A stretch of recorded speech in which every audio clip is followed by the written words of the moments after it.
Hey gang, what's up? Welcome back here to another edition of Intuitive Angling.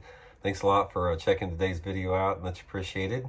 Today I'm going to give you guys some good juice on football head jigs. Now we talk about jigs a lot on the channel.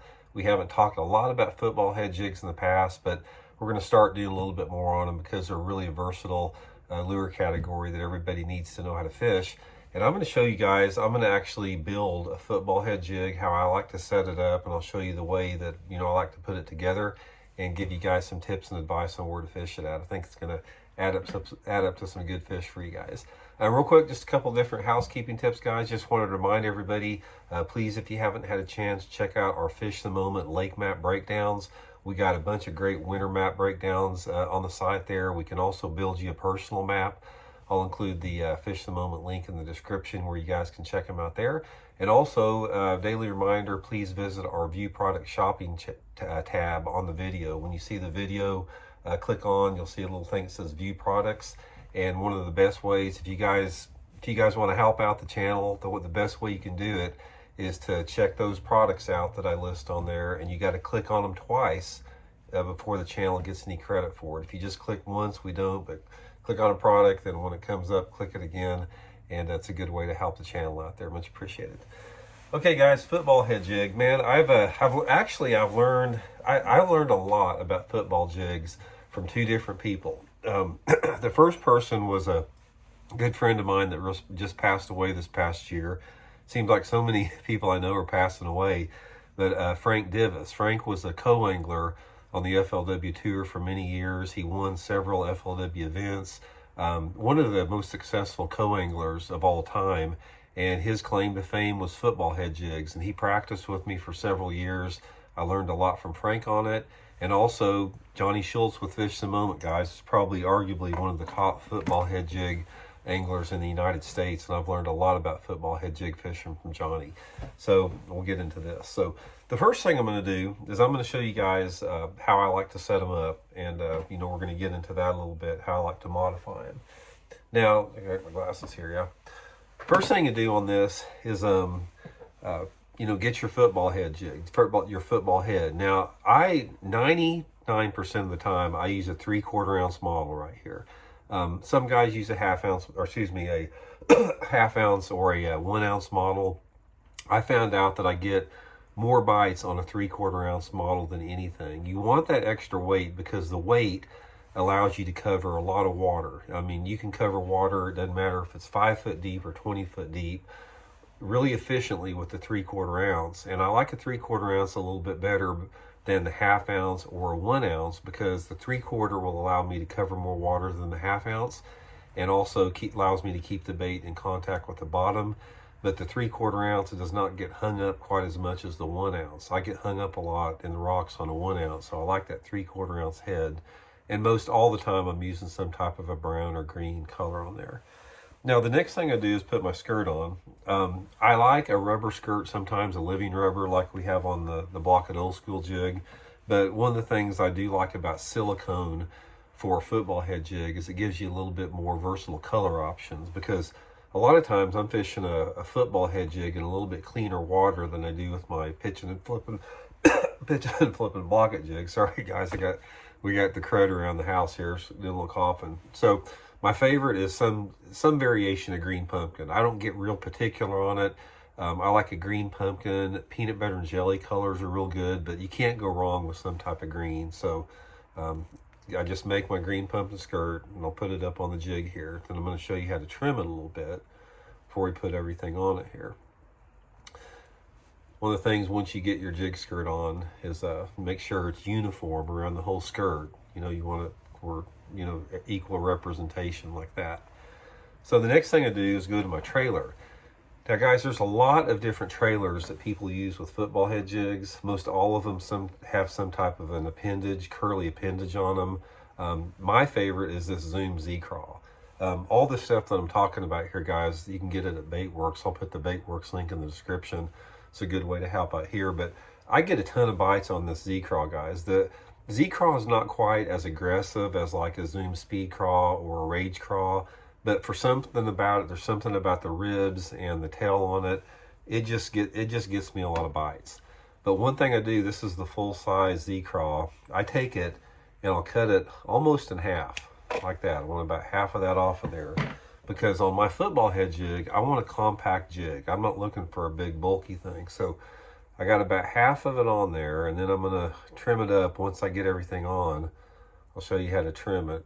Make sure that when you put it on, everything is completely perfectly straight, because you want it straight in order for it to run right across the bottom. So adjust it there. You may have to tear it a little bit to get it straight. So this is what it looks like pre-trim. Now, obviously, this is not a finished product, because see how much skirt is in the way of the actual trailer there. You want this trailer visible. You don't want anything impeding the flapping of the tail. So the next thing I'm gonna do, I'm gonna start trimming my jig skirt back. Now, when you trim your jig skirt back, guys, we've talked about this. Don't just trim it straight across. You want to leave it gnarly, and you don't want all the strands the same. So I'm coming up and I'm cutting a little bit off. I'm leaving some super long ones, like that long one there. But the main thing, I want to take a lot of that skirt material off of the tail area there. So come through, sort of just make it all gnarly looking. And when I get done, you can see I've got a lot more of the tail free right there. And most of the time, I'll also put some chartreuse or orange dye on the tail. But guys, that's an edible little tidbit right there. So that's the setup on it. Now, the next thing we're going to talk about is how to fish this thing. Football head jigs can be fished in almost any situation except for penetrating cover. When you're talking about penetrating cover, like around laydowns or stumps or around boat docks or something like that, football head jig just doesn't come through it very good. And most of the weed guards on a football head jig are not designed to be stiff like they are on the old school jig, because you're not penetrating that heavy cover.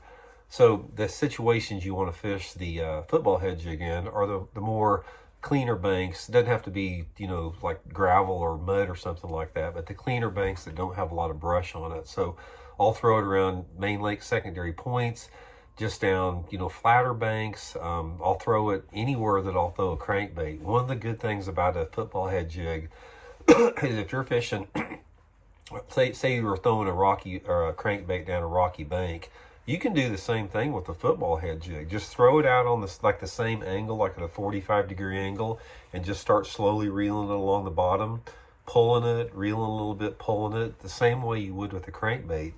And with that 3/4 ounce head, you can cover a tremendous amount of water on it. So you're fishing at the same place that you would fish a Ned rig, a shaky head, a crankbait, whatever. Any place where you feel that there's some bass living on the bottom. I don't care if it's 2 foot deep or if it's 50 feet deep, you can catch them on a football head jig. Now, one of the things I want to tell you guys that I learned from Frank Divis on the football head jig that will get you a lot of bites is when you cast this football head jig, I'm going to see if I can show you how to do it here. When you cast that football head jig out, Frank always taught me, and I've adopted it since then, he taught me this 30 years ago, let it go to the bottom, and he starts reeling it. And he reels it about 10 foot or so. And then once he gets the bait about maybe halfway back to the boat or so, like that, or a quarter to halfway back, is when you're reeling it, stop reeling it and pull. And as you're pulling like that, you know, the jig has a different motion than if you're reeling. It looks different, but you make a pull like that without reeling. And then when you get to the end of your pull like that, keep reeling like that so it doesn't stop.